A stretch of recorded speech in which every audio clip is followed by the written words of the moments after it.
Hey guys, welcome back to the channel, and in this tutorial video we're going to show you how you can make the Waterfox web browser your default web browser on your device. For example, if you like to use it instead of Firefox or Edge, Chrome, Brave and Opera and so on and so forth, so as a default browser. So let us show you how this works, guys. So launch the Waterfox web browser, and you will need to access the browser settings. To do that, click into that symbol in the top right and navigate to this option here, settings.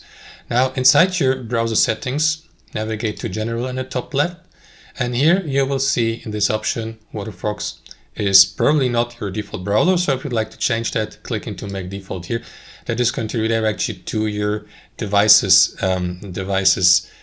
default browser. As you can see, it's not in English for me, guys, but it will be in your native language or in English here. So that's the default web browser, which is for my device Google Chrome. So simply click into it and scroll through that list and find the Waterfox browser. There it is, and that's it.